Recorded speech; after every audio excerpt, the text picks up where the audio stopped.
National investigative agency ने आज जम्मू कश्मीर में 14 डिस्ट्रिक्ट्स में अलग अलग लोकेशंस पर रेड्स कंडक्ट की जमाते इस्लामी के मेंबर्स के घरों पर और कुछ ट्रस्ट के ऑफिसेज में और अन्य कई जगहों पर। इस समय तक जो सूचना मिल रही है सूत्रों के मुताबिक जमाते इस्लामी, क्योंकि एक बैंड ऑर्गेनाइजेशन है जिसे 2019 में केंद्र सरकार ने बैन कर दिया था, इस बैंड ऑर्गेनाइजेशन की एक्टिविटीज़ में रिसर्जेंस देखने को मिल रही थी। इसीलिए कहा जा रहा है कि आज ये रेड्स कंडक्ट की गई हैं। लगभग 45 लोकेशंस बताई जा रही हैं जहां पर जम्मू कश्मीर में एनआईए ने सुबह से रेड्स कंडक्ट करना शुरू की है। एनआईए को असिस्ट कर रही है इस रेड्स में जम्मू कश्मीर पुलिस और सीआरपीएफ। जो लोकेशंस अभी तक बताई जा रही हैं रेड्स, श्रीनगर डिस्ट्रिक्ट में, बड़गाम में, गांदरबल में, बारामूला में, कुपवाड़ा में, बांडीपुरा में, अनंतनाग में, शोपियां में, पुलवामा, कुलगाम, रामबन डिस्ट्रिक्ट, डोडा डिस्ट्रिक्ट, किश्तवाड़ और राजौरी डिस्ट्रिक्ट, इन सभी डिस्ट्रिक्ट्स का नाम अभी तक सामने आया है जहां पर रेड सुबह से कंडक्ट हो रही हैं। उसके अलावा ये कहा जा रहा है कि रेड्स कंडक्ट होने से पहले ही एक सीनियर डीआईजी और एक टीम दिल्ली की श्रीनगर पहुंची। उसके बाद आज सुबह से ये रेड्स कंडक्ट की जा रही हैं। जहां तक बात है कि ये रेड्स किस केस के रिलेटेड है, अभी तक NIA is being tight lipped about it. कहा यह जा रहा है कि कोई नया केस रजिस्टर किया गया है, लेकिन उसकी डिटेल्स अभी तक नहीं आई हैं। मेरे साथ इसी पर बात करने के लिए स्ट्रेट लाइन में मेरे कलीग और स्ट्रेट लाइन के मैनेजिंग एडिटर सैयद जुनैद हाशमी है। सबसे पहले तो ये कि जमाते इस्लामी की मेंबर्स के अलग अलग लोकेशंस पर जो रेड्स कंडक्ट की जा रही हैं, क्या कुछ डिटेल्स आप तक पहुँची है? कौन कौन सी वो लोकेशंस है, कहाँ कहाँ पर रेड्स हो रही हैं? सबसे पहले तो इम्पॉर्टेंट ये है कि national investigation agency Jamaat Islami Jammu Kashmir, इसमें यह भी आपको समझना होगा कि हमारे देश में जमात इस्लामी दो तरह की है। एक जमात इस्लामी जो दिल्ली से ऑपरेट करती है उसको हम जमात इस्लामी हिंद कहते हैं, और दूसरी है जमात इस्लामी जम्मू कश्मीर। बैन लगा है जमात इस्लामी जम्मू कश्मीर के ऊपर, क्योंकि जमात इस्लामी जम्मू कश्मीर के ऊपर इल्ज़ाम ये था, और आज से नहीं है, ये एक लंबे समय से है कि ये आतंकी संगठनों के साथ मिलकर काम करती है। ये भी इनके ऊपर इल्ज़ाम है कि आतंकवादी जम्मू कश्मीर में बनाने में इनका बहुत बड़ा रोल है। और इतिहास इस चीज़ का भी साक्षी है कि जिस समय जमात इस्लामी के जम्मू कश्मीर में अध्यक्ष हुर्रियत नेता सैयद अली शाह गिलानी थे, उस समय उन्होंने एक बार ये कहा था कि हिजबुल मुजाहिदीन जो आतंकी संगठन है वो जमात इस्लामी का मिलिटेंट विंग है, ये यानी वो जमात इस्लामी का हथियारबंद दस्ता है। ये इतिहास में ये सब कुछ हुआ है। उसके बाद जमात इस्लामी को लेकर उस समय भी एनफोर्समेंट डायरेक्टरेट ने, इनकम टैक्स डिपार्टमेंट ने, अलग अलग इन्वेस्टिगेटिव एजेंसीज ने बहुत सारा एविडेंस कलेक्ट किया था। जिस एविडेंस के कलेक्शन के बाद उन लोगों ने ये कहा था कि दुनिया भर का पैसा जो है, अलग अलग विदेशी देशों से पैसा जो है, उसकी फंडिंग जो है वो जमात इस्लामी को हो रही है। ये पैसा यहाँ पर आतंकवाद को बढ़ाने के लिए और आतंकी संगठनों को मजबूत करने के लिए ये पैसा यहाँ पर इस्तेमाल किया जा रहा है। लेकिन उस समय वो जांच आगे क्यों नहीं बढ़ी? खुद जो है जमात इस्लामी के कई नेताओं के ऊपर, खासकर सैयद अली शाह गिलानी के ऊपर भी 1999 की दहाई में इल्ज़ाम लगे थे उनके ऊपर, कि बहुत सारे इल्ज़ाम लगे थे जो उन्हीं के लोगों ने लगाए थे कि जिन जिन ट्रस्टों में पैसा आया वो पैसे का इस्तेमाल किस तरीके से किया, और कई सारे और उन लोगों ने उस समय सवाल खड़े किए थे। लेकिन जांच एजेंसियां उस तरीके से इस मामले में जांच क्यों नहीं कर रही थी, वो तो इतिहास जब लिखा जाएगा तो पता चलेगा। लेकिन आज जो रेड्स हुई हैं, इन रेड्स को लेकर जो जानकारी मेरे पास है उसमें ये है कि एनआईए ने 2 लोकेशंस कुलगाम में रेड की हैं। उसमें जो नाम मेरे पास आ रहे हैं, गुलाम हसन शेख, ये तारिगाम कुलगाम के रहने वाले हैं, पूर्व अमीर जमात इस्लामी के हैं। दूसरा मोहम्मद यूसुफ राथर, वो एक्स अमीर ज़िला कुलगाम जमात इस्लामी के हैं, उनके वहाँ रेड हो रही है। एनआईए ने उसके अलावा मोहम्मद अब्दुल्ला वानी जो मंदिर बाग बागात के रहने वाले हैं, उनके यहाँ रेड किया है। एनआईए की टीम ने 3 जगह हैं in the territorial jurisdiction of police station Kokernag की टेरिटोरियल जुरिस्डिक्शन में 3 जगह हैं जहां पर रेड की है। विलेज सोफशाली में रेड हुई है, लोरनसेंजी में रेड हुई है, सुंड ब्राड़ी में रेड हुई है। उसके अलावा एनआईए ने बटवीना गांदरबल में अब्दुल हमीद भट्ट हैं जमात इस्लामी के, उनके वहाँ भी सर्चेज हो रही हैं। एनआईए ने मनीगाम लार गांदरबल में गुल मोहम्मद वार हैं, वो अमीर ज़िला जमात इस्लामी गांदरबल हैं, उनके वहाँ रेड हो रही है। आज सुबह सुबह तड़के जिस वक्त एनआईए की टीम ने रेड करना शुरू किया तो पीर गयासुद्दीन शाह एक्स जमात इस्लामी अमीर तहसील वागुरा, उनके यहाँ भी रेड हो रही है, जो जानकारी हमारे पास है। एनआईए की रेड, उसके अलावा 2 जगह पर, शुपियन में भी 2 जगह पर एनआईए की रेड हो रही है। जिन 2 जगहों के बारे में वहाँ कहा जा रहा है वो मोहम्मद यूसुफ शेख जमात इस्लामी के एक्टिविस्ट भी हैं और आतंकवादी भी रहे हैं। उसके अलावा रियाज अहमद गनाई है, अमीर Jamaat Islami, public safety act के तहत इस समय वो गिरफ्तार हैं। उनके यहाँ भी क्या कहते हैं, ब्रदर हमीद फयाज़ गनाई, हमीद फयाज़ गनाई के भाई हैं ये। हमीद फयाज़ गनाई अमीर जमात इस्लामी हैं। ये पीएसए में इनको गिरफ्तार किया गया, उनके भाई के घर पर रेड चल रही है। उसके अलावा डॉक्टर मोहम्मद सुल्तान भट्ट जो रुकने जमात हैं, इस समय पाकिस्तान में हैं, 2019 से वो पाकिस्तान में हैं, उनके वहाँ भी रेड हो रही है। उसके अलावा फ़हीम रमज़ान का घर एनआईए ने लाल बाज़ार में रेड किया। 4 लोकेशंस, मनीगाम लार गांदरबल में, वहाँ पर रेड हुई है। सफ़ापुरा में रेड हुई है, बटवीना गांदरबल में रेड हुई है। उसके अलावा गुलाम मोहम्मद भट्ट जो बेमना में रहते हैं, उनके यहाँ रेड हुई है। बशीर लोन, उनके यहाँ रेड हुई है। उसके अलावा डोडा, किश्तवाड़, भदरवा और अन्य जितने भी डिस्ट्रिक्ट हैं, राजौरी पुंछ में भी कई कुछ जगहों पर कहा जा रहा है रेड हो रही है। लेकिन 14 डिस्ट्रिक्ट ऐसे हैं जिन डिस्ट्रिक्टों में इस समय जमात इस्लामी का जो कैडर है, जमात के साथ जो लोग जुड़े हुए हैं। डोडा में भी 3 जगह पर रेड हुई है, डोडा टाउन की मैं बात कर रहा हूँ, वहाँ भी 3 जगह रेड हुई है। उसके अलावा किश्तवाड़ में रेड हुई है। कुछ गिरफ्तारियों के बारे में भी कहा जा रहा है कि कुछ लोगों को गिरफ्तार भी किया गया है। अब जानना चाहूँगी कि केस कौन सा है, क्योंकि कहा यह गया है कि गिरफ्तारी हुई है, लेकिन मेरी सूत्र जो बता रहे हैं वो कह रहे हैं कि डिटेन किया गया है कुछ लोगों को। तो डिटेंशन में you take people into preventive custody, और उसके बाद अगर आपके पास उनको लेकर सबूत मिलते हैं या आपके पास उनको लेकर कोई एविडेंस होता है तो then you progress a bit further.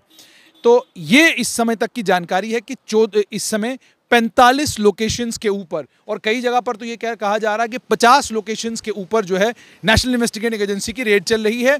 और ये जमात इस्लामी के ऊपर सबसे बड़ा केंद्र का क्रैकडाउन है after Jamaat Islami was declared an unlawful organisation. J&K Jamaat Islami was declared unlawful organisation. Unlawful organisation तो डिक्लेयर की गई, उसके बाद अभी तक जो सूत्रों से पता चल रहा है ना कि कुछ ऑफिसर्स ये कह रहे हैं कि टेरर फंडिंग केस में रेड्स कंडक्ट की जा रही हैं। कुछ का ये कहना है क्योंकि ये बैंड ऑर्गेनाइजेशन थी, बैंड होने के बावजूद भी एक्टिविटीज़ चल रही थी, उन्हीं एक्टिविटीज़ में प्रोब करने के लिए जो है ये रेड चल रही हैं। तो अभी तक क्या पता चला है ये केस कौन सा है, क्योंकि ये भी कहा जा रहा है कोई फ्रेश केस रजिस्टर किया गया है।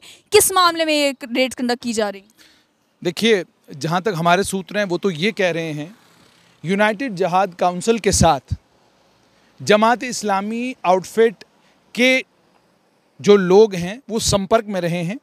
और ये भी कहा जा रहा है कि सिर्फ संपर्क में नहीं रहे हैं बल्कि जमात इस्लामी कोशिश कर रही थी आतंकी संगठन लश्कर तैयबा, जैश ए मोहम्मद और हिजबुल मुजाहिदीन, इन तीनों आतंकी संगठनों को कैडर प्रोवाइड करने का, नौजवानों को मोटिवेट करने का काम कर रही थी। ये बताया जा रहा है कि उनको मोटिवेट करने का काम कर रही थी कि आप क्या कहते हैं आतंकी संगठनों का हिस्सा बने। और उसके अलावा ये जानकारी भी हमारे पास आ रही है कि जमात के कुछ लोग दुबई और टर्की से आतंकी जो एक्टिविटीज़ हैं उन एक्टिविटीज़ को कंटिन्यू रखने के लिए और उन एक्टिविटीज़ को इंश्योर करने के लिए कि जम्मू कश्मीर में हो, वहाँ से पैसा आ रहा था। आईएसआई पैसा दे रही थी और मनी जो है चैरिटी, हेल्थ और एजुकेशन के नाम पर जम्मू कश्मीर में और ख़ासकर कश्मीर घाटी में आ रहा था। और चैरिटी के नाम पर जो है वो पैसा आ रहा था। और फलाह आम ट्रस्ट का नाम भी सामने आ रहा है कि फलाह आम ट्रस्ट को भी रेड किया गया है। और ये भी कहा जा रहा है कि आर्टिकल 370 को अमेंड करने के बाद और 35 को ख़त्म करने के बाद 2019 के बाद से लगातार ये कोशिश है कि टेरर एक्टिविटीज़ को, स्टोन पेल्टिंग की एक्टिविटीज़ को घाटी में बढ़ाने के लिए और किसी तरीके से इस तरह का माहौल बनाने के लिए जो पैसा राउट किया जा रहा था अलग अलग जगहों से, वो पैसा इन तमाम एक्टिविटीज़ को जम्मू कश्मीर में करवाने के लिए राउट किया जा रहा था, ऐसा कहा जा रहा है। अभी तक जो हमारे पास जानकारी है, इससे पहले भी 31 जुलाई को एनआईए ने 14 लोकेशंस पर रेड किया था जिसमें आईडी रिकवर हुआ था और एक लश्कर मुस्तफ़ा का एक टेररिस्ट हिदायतुल्लाह मलिक अरेस्ट हुआ था। तो अभी तक की जानकारी ये है कि 45 जगहों पर रेड एनआईए कर रही है, रेड हो रही है। कई जगहों पर लोगों को डिटेन भी किया गया है, लेकिन डिटेंशन से क्या उनको डिटेंशन के बाद उनको अरेस्ट किया जाएगा, ये मुझे लगता है शाम तक जब एनआईए का प्रेस नोट आएगा, हैंड आउट आएगा तो उसमें क्लियर होगा। लेकिन अभी तक जो जानकारी है उसमें यह बताया जा रहा है कि ये टेरर फंडिंग का मामला है। इस टेरर फंडिंग के मामले में कुछ पुख्ता सबूत एनआईए को मिले हैं और उन पुख्ता सबूतों की बुनियाद पर ही ये रेड की जा रही है, ताकि एविडेंस को कॉर्बोरेट किया जा सके विद ग्राउंड पर। जिस समय आप रेड करते हैं, अलग अलग जगहों पर आप जाते हैं, वहाँ आप एविडेंस ढूंढते हैं और एविडेंस कलेक्शन का जो है बताया जा रहा है कि एविडेंस कलेक्शन का काम चल रहा है, जांच चल रही है। और जांच की प्रक्रिया में आगे बढ़ते हुए आज ये एनआईए ने 45 जगह पर रेड की है, और ये रेड मखसूस तौर पर, खुसूसी तौर पर जमात इस्लामी के कैडर के ऊपर रेड हुई है। क्योंकि डोडा में जो एनआईए ने रेड की है, वहाँ से मैंने जानकारी प्राप्त की तो जिन 3 जगहों लोकेशंस पर रेड हुई है वो तीनों जमात इस्लामी के साथ जुड़े हुए लोग हैं। किश्तवाड़ में जो रेड हुई है वो जमात इस्लामी के साथ जुड़े हुए लोग हैं। उसके अलावा किसी के यहाँ रेड हुई है ऐसी कोई जानकारी अभी तक मेरे पास नहीं आई है।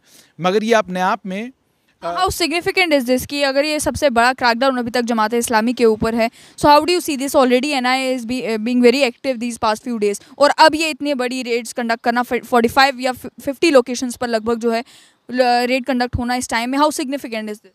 देखो, जे.एंड.के जमात इस्लामी के ऊपर they have raided 45 locations. When you are asking significant, it is significant in the sense that Jamaat has sizable presence in Kashmir Valley. और जमात का जो साइजेबल प्रेजेंस है कश्मीर घाटी में, वो इलेक्टोरल आउटकम्स को डिफाइन करने में बहुत हद तक इलेक्टोरल आउटकम्स डिसाइड करता है। जमात का इतना कैडर जो है वो घाटी में है, तो इतना कैडर जिस ऑर्गेनाइजेशन का हो जो आने वाले समय में इलेक्टोरल आउटकम्स के ऊपर असरअंदाज हो सकते हैं। और सिर्फ इतना ही नहीं, बल्कि जैसा मैंने आपको कहा कि जमात के ऊपर बहुत पहले से ये इल्ज़ाम लगते रहे हैं कि जमात के लोग जो हैं वो युवाओं को प्रेरित करने का काम करते हैं, युवाओं को आतंकवाद की ओर ले जाने का काम करते हैं। आतंकवादियों को बनवाने में, बड़ी बार जो आतंकवादी गिरफ्तार किए गए और उनकी डोजियर्स जब बने, या जब उनसे क्या कहते हैं जांच पड़ताल हुई या इंटरोगेशन हुआ, तो इंटरोगेशन के दौरान जब उनसे पूछा गया कि भाई आपको प्रेरित किसने किया, इंस्पायर किसने किया, तो वहाँ कोई जमात इस्लामी का कोई किसी न किसी आदमी का उन लोगों ने नाम लिया। और पीछे आपको ये भी याद होगा कि पीडीपी और बीजेपी की एक समय की जब सरकार यहाँ पर थी, उन दोनों पॉलिटिकल ऑर्गेनाइजेशंस के बीच में तनातनी एक समय हो गई थी। वो तनातनी भी जमात इस्लामी को लेकर हुई थी, क्योंकि जमात इस्लामी को लेकर ये उस समय कहा जा रहा था, खबरों में भी आया था कि जमात की कुछ डिमांड्स थी, जो डिमांड्स उन्होंने उस समय की सरकार के सामने रखी थी। और उस समय मुख्यमंत्री पूर्व मुख्यमंत्री महबूबा मुफ्ती थी, तो वो सरकार के समक्ष डिमांड्स जो रखी गई थी, उन डिमांड्स को लेकर सरकार सोच विचार जब करने लगी, तो ये कहा जा रहा है कि बीजेपी ने अपोज किया था। ये कहा जा रहा है कि बीजेपी के मंत्रियों ने और भी केंद्र सरकार ने अपोज किया। उन्होंने कहा भाई this is not done, we can not take it, it is not possible for us to accede to your demands. तो उस समय भी यही मामला था। लेकिन आज जो ये क्रैकडाउन हुआ है, it is one of the largest crackdowns that has ever happened in Jammu and Kashmir on Jammu and Kashmir Jamaat Islami. We need to be very clear and very precise, क्योंकि लास्ट टाइम जब जमात इस्लामी के ऊपर बैन लगा था, तो जमात इस्लामी हिंद ने उस समय बाज़ाब्ता गवर्नमेंट ऑफ इंडिया के सामने रिप्रेजेंट किया था कि भाई हमारा इनका कोई लेना देना नहीं है, ये अलग ऑर्गेनाइजेशन है, ये हमसे मिलके चलते नहीं, इनका अपना एक सियासी मंशूर है, इनका अपना एक कॉन्स्टिट्यूशन है, इनका अपना सब सारा सिलसिला है, ये हमसे इनका कोई लेना देना नहीं। तो आप हमारे जब बैन जो आपने लगाया है, ये केवल मात्र आपने जमात इस्लामी जम्मू कश्मीर के ऊपर बैन लगाया हुआ है। तो जमात इस्लामी जम्मू कश्मीर के ऊपर this is the major crackdown. और शाम तक मुझे लगता है क्लैरिटी हो जाएगी इसमें कि कितने लोगों को इसमें अरेस्ट किया गया। डिटेंशन में लोग हैं, that I can confirm that people have been detained. लेकिन जैसे आपने कहा कि जमात इस्लामी की एक पॉलिटिकल रेलेवेंस भी है, डू यू थिंक इस क्रैकडाउन के बाद एक पॉलिटिकल सॉफ्ट कॉर्नर बन जाएगा लोगों के माइंड्स में, that this is how Jamaat is being, Jamaat के ऊपर इस तरीके का क्रैकडाउन हुआ है, और उसके बाद हो सकता है कि जम्मू कश्मीर की ही पॉलिटिकल पार्टीज़ में से स्टेटमेंट आ जाए कि ये भी डेलिबरेटली किया जा रहा है? नहीं, कोई पॉलिटिकल पार्टी, देखिए जमात इस्लामी का अगर इतिहास में आप चले जाएं, the one political party which has resisted Jamaat Islami like anything has been National Conference. The fact of the matter is कि जमात के ऊपर इससे पहले अगर कभी क्रैकडाउन्स हुए, या जमात इस्लामी को अगर इससे पहले किसी एक पॉलिटिकल पार्टी ने सरकार में आने के बाद उसके ऊपर कदगन लगाने की कोशिश की है, उनकी एक्टिविटीज़ को रोकने की कोशिश की है, कर्टेल करने की कोशिश की है, तो वो नेशनल कॉन्फ्रेंस की सरकार में एक समय हुआ था। लेकिन जहाँ तक आपने कहा कि कोई सॉफ्ट कॉर्नर या कोई राजनीतिक दल उनको जमात इस्लामी को लेकर बयान देगा, तो नहीं देगा। उसका कारण है already Jamaat Islami is a banned organisation.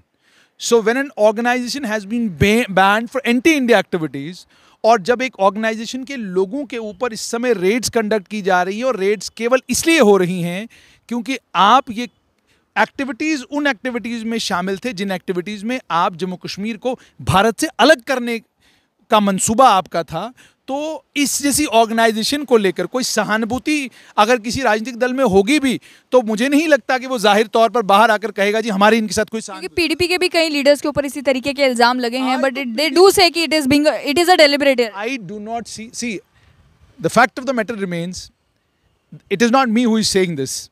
Investigating agencies have said that the cadre of Jamaat has voted for PDP. They have voted in the past for PDP.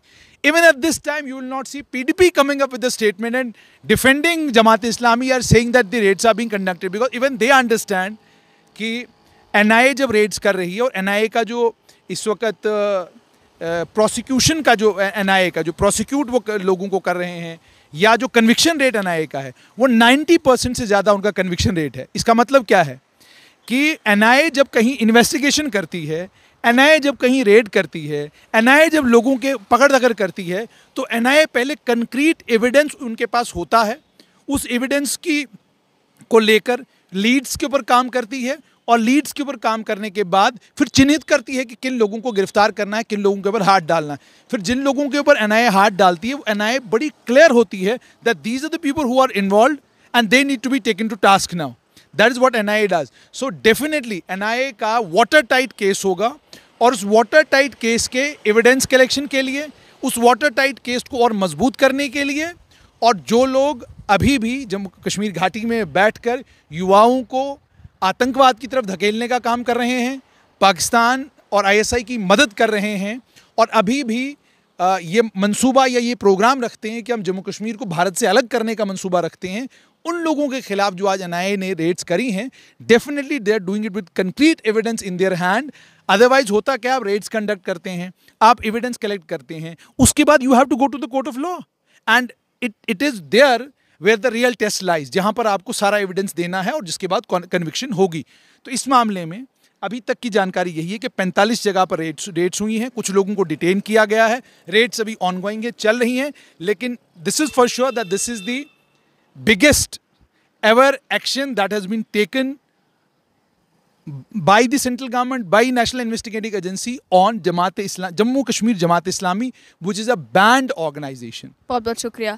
साफ तौर पे ये कि अभी तक जो इन्फॉर्मेशन आई है उसके मुताबिक NIA लगभग 45 लोकेशंस पर जम्मू कश्मीर में 14 डिस्ट्रिक्ट्स में रेड्स कंडक्ट कर रहा है जमात-ए-इस्लामी के मेंबर्स के रेजिडेंसेस पर, कुछ ट्रस्ट के ऑफिसेस पर और अन्य लोकेशंस पर।